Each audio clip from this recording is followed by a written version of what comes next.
우리는 이전 시간까지 우리가 금방 읽었던 13절이죠. 우리를 시험에 들게 하지 마시옵고 다만 악에서 구하시옵소서라고 하는 이 말씀을 통해서 우리가 지금 살고 있는 삶에 우리는 과연 어떤 그 삶의 요구를 하나님께 받고 있는지 그 내용들을 좀 살펴보았습니다.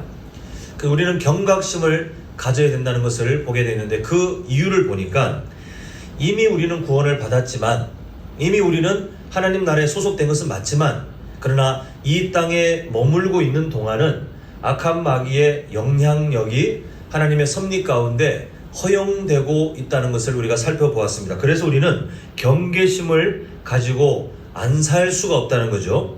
이때 중요한 질문을 우리가 저번 시간에 던졌습니다. 왜 하나님께서는 그렇게 허용하고 계시는가?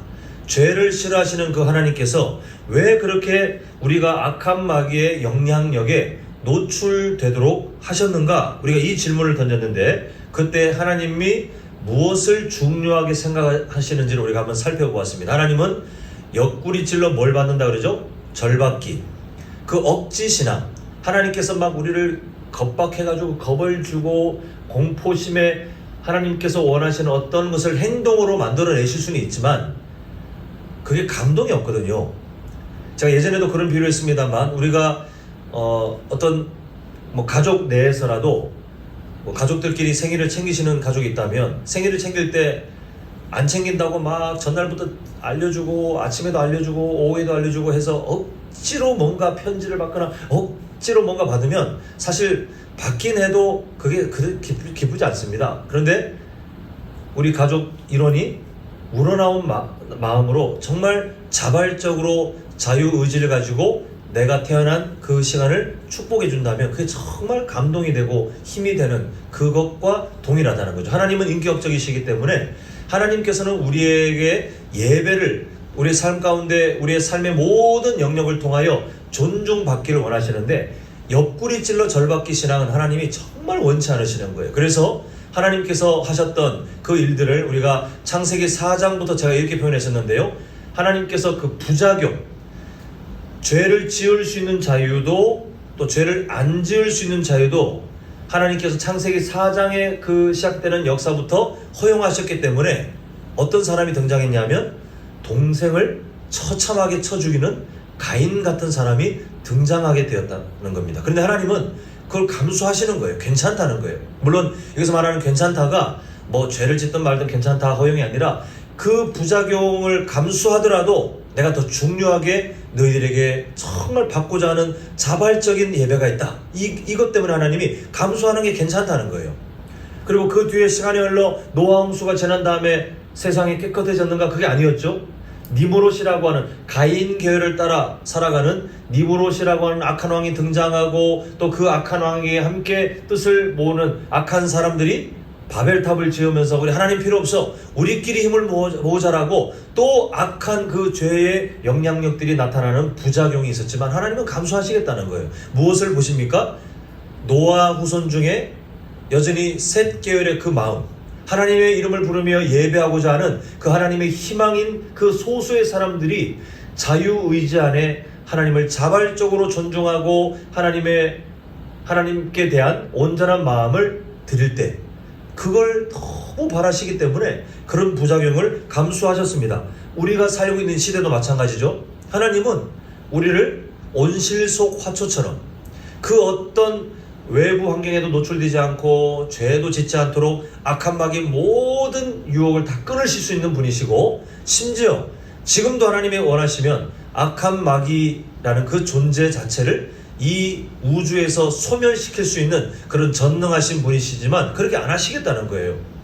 오히려 성도들이 악한 마귀의 그 간사하고 지속적인 유혹에 노출되어 죄를 짓는 부작용이 있다 할지라도 하나님은 감수하시겠다는 겁니다. 그 이유가 동일하죠. 우리가 말세의 때에 주의 순결한 신부로 살아가겠다고 결단하면서 공포심에 사로잡혀 벌 받을까봐 하나님께 뭘 한다. 이거는 가짜 신앙.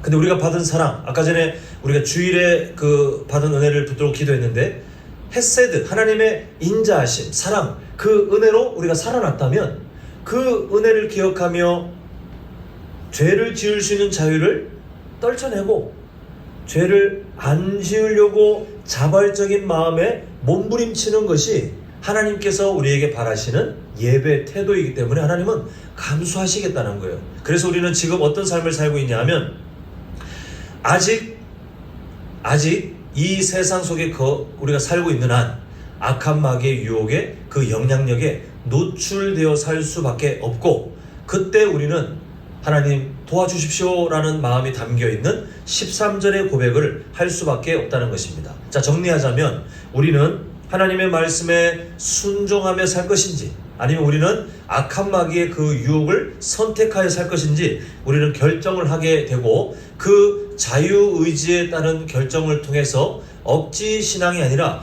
우리의 마음에서 우러나온 그 자발적인 우리의 신앙의 태도를 하나님께 올려드리는 그런 예배의 삶을 앞으로 계속해서 증명해내야 됩니다. 그때 오늘 13절 고백처럼 하나님, 내 힘으로 이 삶을 살 수 없기 때문에 우리를 어디에 들게 하지 마요? 시험에, 악한 마귀의 유혹을 말합니다. 하나님, 우리의 힘으로 그 삶을 살 수 없기 때문에 하나님, 우리를 시험에 들게 하지 마시옵고 다만 악에서 구하여 주시옵소서라고, 그렇게 우리는 1년에 한 번 송구영신 예배 때 기도하고 살면 되죠. 가 아니라 할 수 있는 한 매일마다 더 자주 하나님 도와주십시오라고 우리는 그렇게 겸손하게 살 수밖에 없더라는 것이 저번 시간까지 보았던 내용입니다. 자, 오늘은 이제 우리가 이렇게 하나님께 그런 신앙의 태도를 가지고 살아가야 하는데, 이때 우리가 피해야 될 양극단의 삶이 있어요. 피해야 될, 우리는 균형 잡힌 구원관을 갖고 있어야 되는데 피해야 될 양극단의 삶 중에 한쪽 삶을 오늘 좀 살펴보고자 합니다. 자, 우리가 오늘 좀 고린도전서 일부분을 좀 보겠는데요. 약간 사전 설명을 좀 해야 오늘 본문이 좀 읽혀질 것 같습니다. 고린도전서는 그야말로 문제 많은 그 고린도 교회, 그 문제 많은 고린도 교회에 대해서 사도 바울의 권면이 있는 내용인데, 이 고린도 교회가 얼마나 이 반쪽짜리 구원에 사로잡혔는지 문제가 많았습니다. 자, 지금 화면에 있는 거 한번 같이 읽어보겠습니다. 이어서 1번, 2번 다 읽겠습니다. 시작! 우리는 법적으로 이미 의인입니다. 그러나 우리의 상태는 아직 의인이 아닙니다. 이 사실에 동의하셔야 돼요. 동의하지 않으면 바른 구원관이 아니라 반쪽짜리, 고린도 교회처럼 반쪽짜리거나, 제가 이런 단언을 제가 하나님이 아니기 때문에 할 수 없겠지만 일단 말씀에 가르친 진리대로 보자면 이 내용에 전혀 동의하지 않는다면 저는 그분은 구원받았다고 보기가 좀 어려울 것 같아요. 우리는 예수님 믿고 어떤 상태가 되었는지를 청감 되죠. 이거는 정말 게으르고 미련한 태도입니다. 자, 여러 번 말씀드리지만 예수님 믿는 것은 평생 뭐 하는 거라고 그랬죠? 공부하는 거예요. 그렇게 하라고 하나님께서 성경을 주셨기 때문에 우리는 천국 가는 그날까지 더 많이, 더 깊이, 더 반복해서 계속해서 우리는 알아가야 돼요. 그렇게 해야 우리 교회의 핵심 가치 말씀드렸죠. 누구의 마음을 아는 겁니까? 하나님의 마음을. 그냥 신령한 어떤 감정적인 충만에 끌려가지고 그 여수에서 가장 높은 산이 어딘지 모르겠지만 그 산 꼭대기에 올라가서 이런다고 하나님의 갑자기 음성을 들리면서 내 마음은 이러하다 절대 안 알려주세요. 만약에 음성 들린다면 그건 다 마귀예요, 마귀. 하나님은 이미 우리를 향하신 하나님의 마음을 어디다가 다 실어주셨어요? 성경 66권에 실어주셨는데, 이 하나님의 마음을 우리가 더 정확하게, 왜냐하면 시대적 격차와 문화적 차이가 있기 때문에 이걸 더 알기 위해서, 또 우리의 연약함이 있으니까 자꾸 잊어버리잖아요. 우리는 평생 공부해야 돼요. 신앙생활은 공부하는 거예요. 근데 구원도 마찬가지라는 겁니다. 예수님 믿고 그냥 어떤 느낌에 따라서 나 예수님 믿은 것 같아, 나 구원 받은 것 같아, 나머지는 안 해도 천국 가죠. 이거는 정말 게으르기 짝이 없고 구원받은 사람은 이런 태도로 살 수 없습니다. 근데 그 중에 가장 빨리빨리 우리 삶 가운데 확인해야 될 것은 구원에 대한 바른 이해예요. 이거를 잘못 알면 이단이 되는 겁니다. 그래서 우리는 오늘 화면에 보이시는 이 내용 여러 번 강조해드렸고 여러 번 반복했지만 다시 한번 오늘 보셔야 되는데, 우리는 예수 그리스도의 십자가의 그 능력, 보혈의 능력, 그 예수 그리스도의 십자가의 보혈의 능력 때문에 1번 삶이 이미 이루어진 것을 믿으십니까? 예, 우리는 법적으로 이미 의인이에요. 이미. 그런데 또 하나 따라오는 진리가 뭐냐면, 그러면 마치 구원파처럼 이제 뭐 우리 기도할 필요도 없고, 왜냐면 이미 의인이고 구원받았고 완전하기 때문에 이제 뭐 회개 안 해도 되고, 이런 건 너무 위험해요.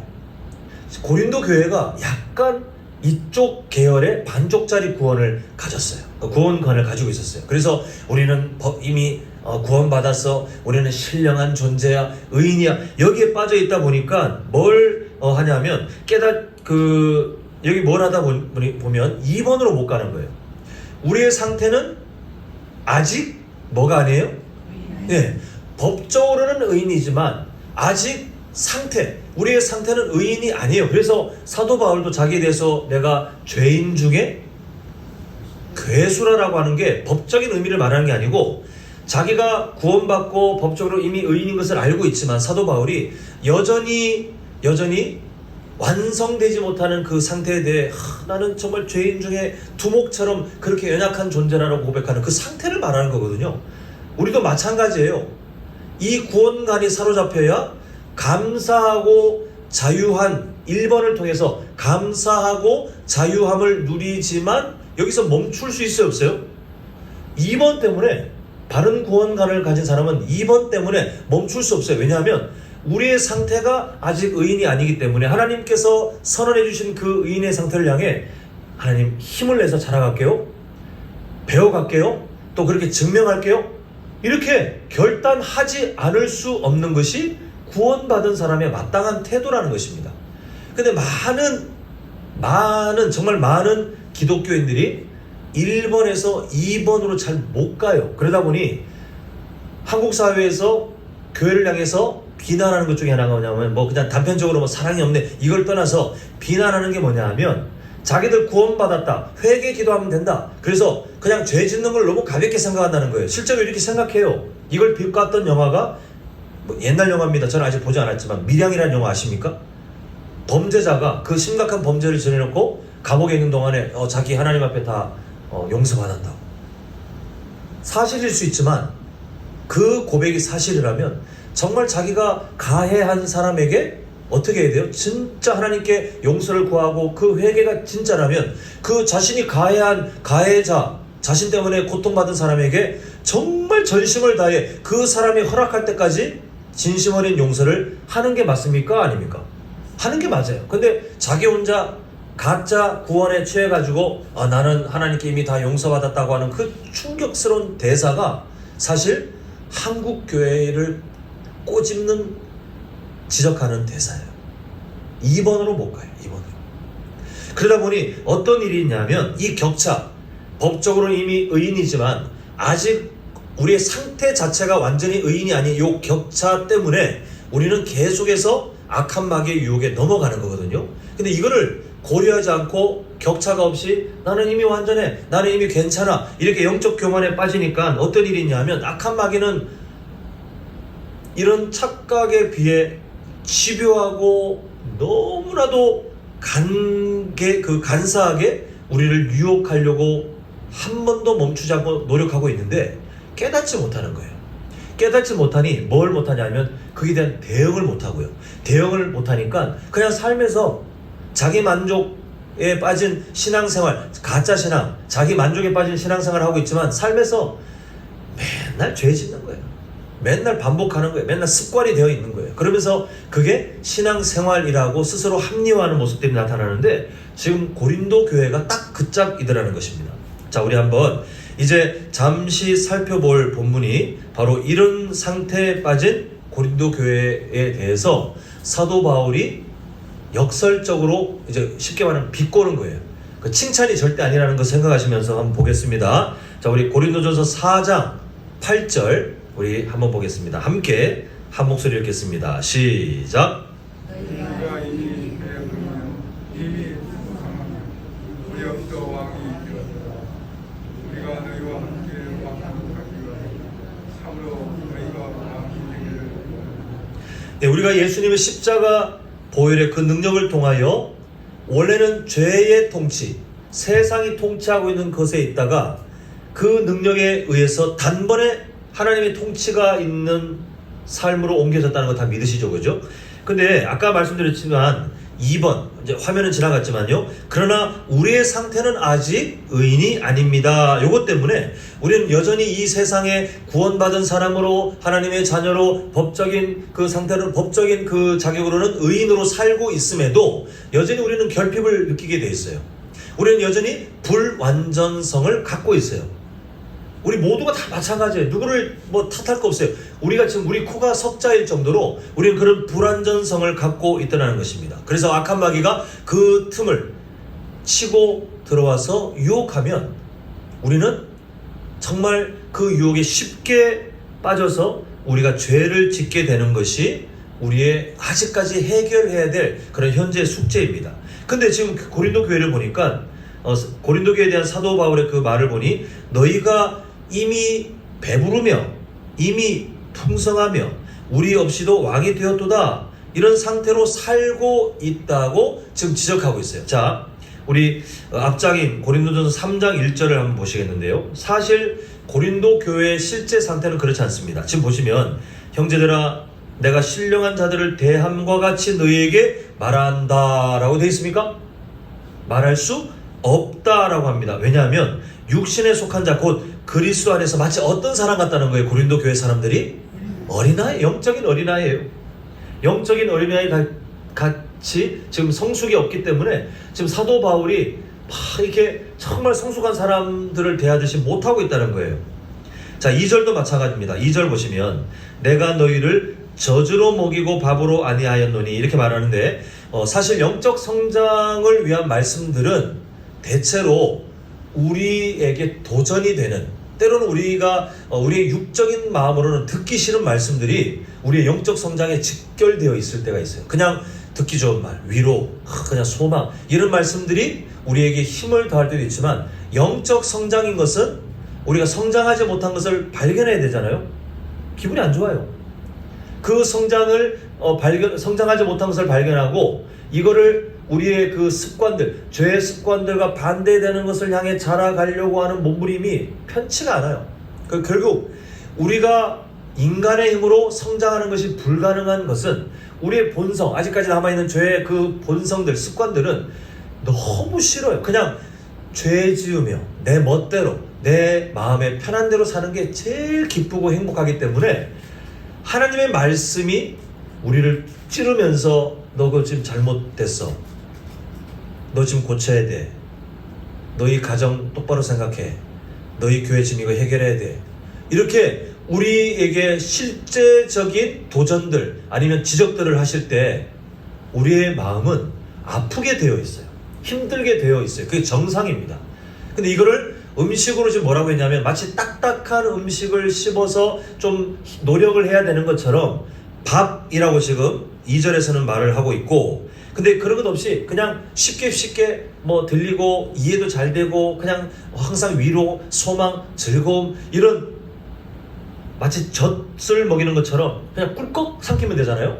그런 말씀들이 있는데 지금 사도 바울이 하는 게 말이 뭐냐면 고린도 교회 성도들의 상태가 어린아이, 영적인 어린아이와 같기 때문에 밥과 같이 우리에게 좀 더 깊이 있고 우리 자신을 돌아볼 수 있는 진짜 성숙한 어떤 말씀들을 균형 잡혀서 골고루 줄 수 없이 그냥 저처럼 혹시라도 튕겨나갈까봐 조심조심하면서 쉽게 편하게 즐겁게 아니면 뭐 위로가 되는 이런 말씀들밖에 지금 못 준다 이거예요. 그 이유가 2절 중간에 이는 너희가 뭘 못해요? 감당하지 못해요. 하나님의 말씀을 정말 있는 그대로 우리가 받아들여야 되는데 그걸 감당하지 못하는데 2절 끝에 이걸 주목해야 됩니다. 지금도 못한다. 지금 고린도 교회 상태가 그래요. 지금도 못한다예요. 지금도 못한다. 그런데 지금 아까 전에 우리가 보았던 그 고린도전 4장 8절을 다시 한번 보시면 현재 상태가 아까 3장 1절과 2절을 통해서 우리가 한번 발견했잖아요. 스스로 고린도 교회 성도들이 스스로 생각하기에는 자신들은 영적인 어린아이라는 생각 하나도 안 해요. 그리고 젖만 먹고 영적인 밥을 먹는 것이 감당 불가일 정도로 정말 미숙하게 짝이 없다는 것을 깨닫지 못해요. 갓난아기들이 젖을 먹는 거 그 자체로 아직 신체가 작기 때문에 충분하지만 나중에 몸이 커지는데 계속해서 젖만 먹이면 영양실조에 걸리잖아요. 골고루 음식을 먹고 균형 잡힌 영양 섭취가 돼야 사람이 더 성장하고 건강해지는 겁니다. 그 지금 그렇게 따지면 고린도 교회 성도들은 지금 성장해야 되는, 덩치는 커져가고 있는데 성장해야 되는데 계속해서 엄마 젖만 빨고 있는 거예요. 청년 나이인데 젖만 먹고 있어요. 병이 들 수밖에 없고 허기질 수밖에 없고 결국은 정상이지 않습니다. 그래서 지금 이미 뭐 했다, 지금 보면 너희가 이미 배부르다, 이미 풍성하다, 이미 왕노릇하고 있다, 지금 이렇게 말을 하고 있는데 지금 사용된 동사들을 보면 모두 완료형이에요. 그러니까 되어 가고 있다가 아니라 이미 끝났어요. 마치 학생들이 초등학교 졸업하면 다시 그 과정을 갈 필요가 없잖아요. 완료. 중학교 졸업하면 고등학교에서 중학교 다시 갈 필요가 없잖아요. 지금 그런 의미예요. 근데 사실 이렇게 완료형으로 되어 있다고 해서 이 고린도 교회 성도들의 실제 상태가 그렇다는 것이 아니라 그렇게 스스로 착각하고 있다는 거예요. 아, 우리는 이미 완료, 이미 구원받아가지고 이미 배부르다. 그 사실은 배부르잖아요. 영적인 허기짐이 있어요. 이미 풍성하다. 영적인 결핍 상태에 있어요. 이미 우리는 왕같은 존재다. 여기서 말하는 왕같은 존재가 우리의 정체성, 왕같은 제사장을 말하는 게 아니라 자신들은 뭐 이제 어떤 노력도 할 것 없고 이미 충분히 이것으로 충분하다고 하는 왕처럼 존귀한 상태라고 착각하는데 그렇지 않아요. 지금 엉망이에요. 엉망. 고린도전서에 있는 것처럼 엉망이에요. 이렇게 그래도 이 정도면 신앙생활 뭐 큰 문제 없는 거 아닌가? 이렇게 생각하며 자기 만족에 빠져 있는 상태가 지금 고린도 교회의 상태라는 것입니다. 자, 우리 10절도 한번 보겠습니다. 고린도전서 4장 10절인데요. 자, 보면 우리는 그리스도 때문에 어리석으나 너희는 이러하다, 우리는 이러한데 너희는 이러하다, 이게 비교하는데, 자, 사도 바울의 고백을 보면요, 지금 그쪽 측면은 아니지만 고린도 교회를 비꼬기 위해서 역설적인 말을 하고 있는데, 일단 좀 의미만 갖고 자면 이미 구원받은 사람이라고 할지라도 우리는 아직은 그 결핍 때문에 어리석을 때도 있고 약할 때도 있고, 그리고 우리가 비천한 삶을 뭐 가난하나 이게 아니라 우리의 영적인 비천이 드러날 때도 있더라는 거예요. 구원받았지만 아까 처음에 보았던 1번 이미 법적으로 의인이 되었지만 2번은 뭐예요? 우리의 상태는 아직 의인이 아니기 때문에 그 격차만큼 우리는 그런 연약함들이 있다는 거예요. 사도 바울이 말하는 바가 바로 그런 뉘앙스가 있습니다. 그런데 지금 이 10절도 마찬가지로 비꼬는 거예요. 지금 고린도 교회 성도들의 그 교만에 대해서 비꼬고 있는데 지금 보십시오. 뭐라고 말하냐면 스스로 이 정도면 노력 안 해도 될 만큼 지혜롭지. 자신들을 향해서 생각하기를 이 정도면 노력 안 해도 될 만큼 우리가 강하지. 이 정도면 노력 안 해도 될 정도로 우리가 존귀하지. 이렇게 스스로 합리화하는 영적 교만에 빠져 살고 있는 것을 우리가 보게 됩니다. 사랑하는 성도 여러분, 지금 10절을 통해서 설명드리자면 지혜롭고 강하고 그리고 존귀한 거, 또 아까 전에 읽었던 9절로 설명드리면 예수 그리스도의 왕 대신 예수 그리스도와 우리가 같은 그 왕노릇하게 되는 완전한 상태는 언제냐면 마지막 때가 끝나야 돼요. 그 전에 이 세상에 우리가 머물러 있는 한은 아직은 완성될 수가 없어요. 하나님께서 이미 그렇게 말씀하시지 않았습니까? 그때가 돼야 완성이 되는데 그 전까지 우리는 어떤 형태로든 결핍과 불완전성이 우리에게 나타날 수밖에 없고 늘 우리는 그것과 마주하며 그렇게 살아가야 되는 것이 연약한 우리의 현 주소다라는 것입니다. 그 연약함과 함께 지금 우리가 13절 계속 보고 있는 것처럼 악한 마귀의 그 유혹은 끊임없이 우리에게 달려오는 것을 보게 됩니다. 만약 이때 고린도 교회처럼 성장하는 것은 전혀 사모하지 않고 그냥 현재 상태로 충분해, 이 정도 큰 문제 없어, 이렇게 믿고 살아가는 영적 교만에 빠진다면 어떤 일이 일어날 것 같습니까? 덧붙여 또한 이제 고린도 교회 문제인데요, 방언, 예언처럼 뭔가 뭔가 이게 신령하고 괜찮아 보이는 그럴싸한 어떤 종교적인 아이템, 종교적인 어떤 것만 있으면 괜찮다라고 생각하는 그 영적 교만에 빠지게 되면 어떻게 될 것 같습니까? 이런 영적 교만에 빠져서 살아가는 사람들은요, 마치 고린도 교회 성도들이 그랬던 것처럼 이미 구원을 다 이룬 것처럼 그 어떤 경각심도 갖지 않고 자기들은 이미 다 끝났다고 생각해요. 그냥 이 상태로 충분하다고 생각해요. 근데 악한 마귀의 영향력과 우리를 유혹하고자 하는 그것은 얼마나 강한지 우는 사자가 삼킬 자를 찾아 두루 돌아다니는 것처럼 그렇게 이 세상을 통치하고 영향력을 끼치기 위해 악한 마귀가 그렇게 분주하게 다니는데 거기에 대해서 무방비 상태가 되는 거예요. 양쪽 극단 중에 영적 교만, 이 정도면 충분하지. 여기에 빠지면 영적 교만 때문에 악한 마귀의 유혹이 거세게 있든 말든 하나님께서는 잠시 하나님의 섭리 가운데 허락하고 계시잖아요. 허용하고 계시는데 우리가 그걸 감수하도록 하나님이 두고 계시는데 그에 대해서 완전 무방비 상태로 살 수밖에 없다는 것입니다. 제가 오늘 어젠가 그 우편물에 뭐가 왔는데 여성가족부에서 왔어요. 항상 그 우편물 오면 저는 기분이 안 좋습니다.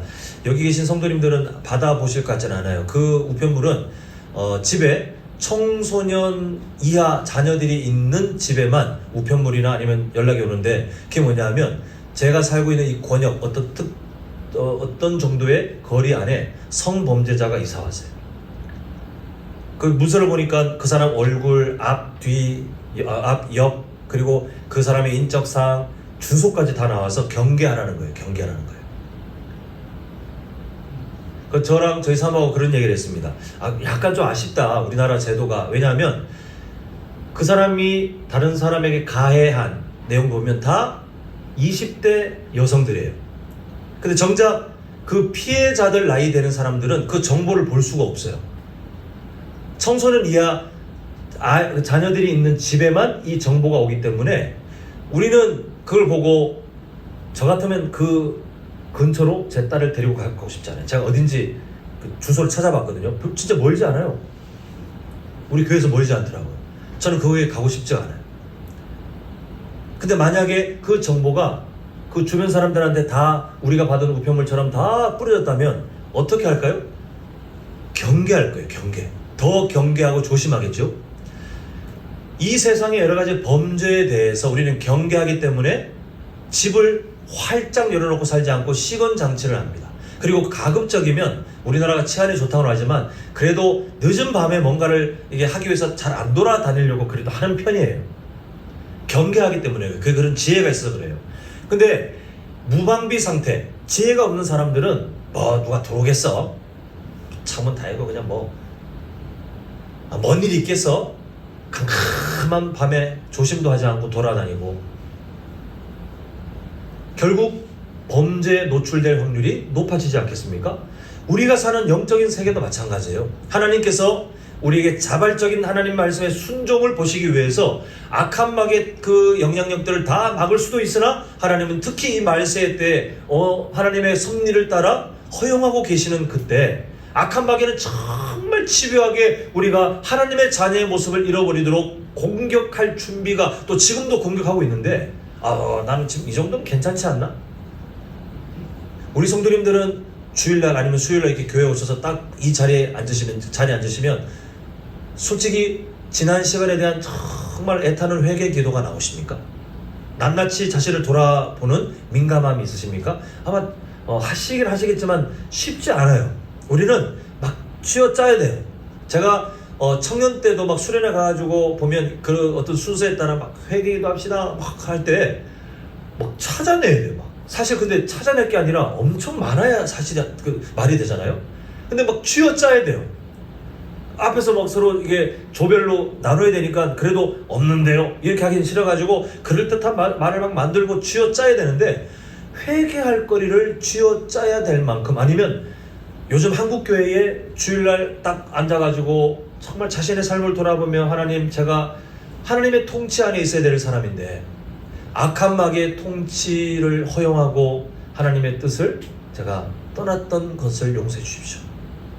이렇게 우리의 지난 삶을 낱낱이 돌아보며 민감하게 그렇게 기도하는 사람들이 과연 교인 중에 과연 몇 %일까요? 저는 많지 않다고 생각합니다.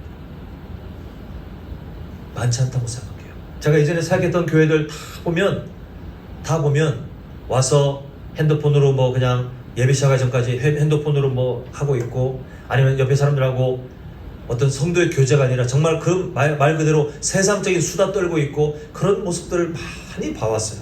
물론 저도 잘 못해요. 저도 마찬가지인데 그런 연약함들이 있더라는 거예요. 무방비 상태. 우리의 삶을 잘 보지 못하는 영적인 무방비 상태.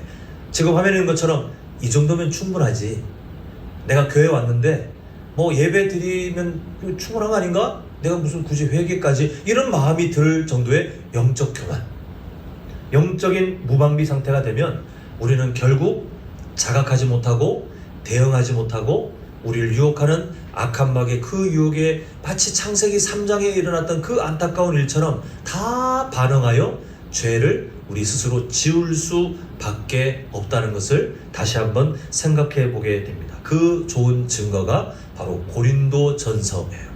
그렇게 살았던 사람들의 이야기, 온갖 문제들이, 교회 안에 정말 지저분한 일들이 있고 영적 타락들이 있음에도 깨닫지 못하고 자신들은 뭔가를 잘하고 있다고, 그리고 자신들은 신령한 사람들이라고 막 어떤 은사를 구하고, 정말 가증스럽지 않습니까? 어쩌면 우리의 모습이 될 수 있다는 경각심을 우리가 오늘 본문을 통해서 보게 됩니다. 이제 말씀을 맺고자 합니다. 지금 다음 주는 이제 제가 출타하게 되어서 그 다음 주에 이제 뵙겠지만, 양극단, 우리가 피해야 될 양극단의 신앙생활 중에 오늘 화면에 보고 있는 것처럼 영적 교만을 보았습니다. 구원받았으니 이제 뭐 됐지 않나? 그냥 이대로 살아도 끝난 거 아닌가? 이대로 살아도 우리 그냥 저기 영생 없고 천국 가는 거 아닌가? 그렇게 영적 교만에 빠져 있는 우리의 그 극단의 신앙생활을 피해야 된다는 것을 보았는데, 지금까지 살펴본 내용을 간단하게 한번 정리해 보자면, 왜 이런 일이 벌어진다고 했습니까? 이미 법적으로 의인이지만 상태로는 아직 의인이 아니라는 것을 자꾸 잊어버릴 때 그 부족분만큼의 우리가 조심하고 또 하나님 앞에 겸손하게 엎드려야 되는 마음이 사라지기 때문에 우리는 반쪽짜리 구원관에 빠지게 되고, 그때 영적 교만으로 이어지면서 무방비 상태가 되어서 악한 마귀의 유혹에 쉽게 지게 된다. 그래서 결국 고린도 교회처럼 삶 속에 자신은 괜찮다고 생각하지만 온갖 타락들과 하나님의 마음을 떠나 있는 모습들이 나타나게 된다는 것을 우리가 짧은 시간이지만 살펴봤습니다. 사랑하는 성도 여러분, 우리는 절대로 고린도 교회 같은 교회, 고린도 교회 같은 가정, 또 고린도 교회 성도 같은 그런 삶을 우리는 절대로 살지 말아야겠습니다. 하나님께서 어떤 섭리 가운데 악한 마귀의 영향력을 지금 허용하고 계시지만 그 이유를 잘 이해하셔서, 하나님이 뭘 지금 중요하게 여기든지 잘 이해하셔서 영적인 민감함을 우리가 늘 사모하고 더 찾기 위해서 몸부림쳐야 되겠습니다. 동시에 여전히 연약한 우리 자신을 인정하면서 지금 계속 보고 있는 13절 그 말씀처럼 하나님 시험에 들게 하지 마시고 다만 악에서 구해 주시옵소서라고 엎드릴 수밖에 없는 존재임을 우리가 하나님 앞에 겸손하게 인정하며 살아갈 때에 하나님께서는 하나님의 통치 안에 우리가 더 바로 살 수 있도록 우리를 도우시는 사랑의 하나님이 되시는 줄 믿습니다. 이렇게 하나님의 통치도 사모하시고 또한 동시에 하나님의 도우심을 철저히 의지하여 영적 민감함을 가지고 살아가셔서 악한 마귀의 그 유혹 속에서도 아직은 완전하지 않다 할지라도 날이 갈수록 매일매일 더 하나님을 기쁘시게 하는 자발적인 순종과 경건의 모습들이 더 나타날 수 있기를, 그래서 이 시대 가운데 하나님이 기뻐하시는 주의 순결한 신부로 더욱 구별되어 갈 수 있기를 간절히 소망합니다.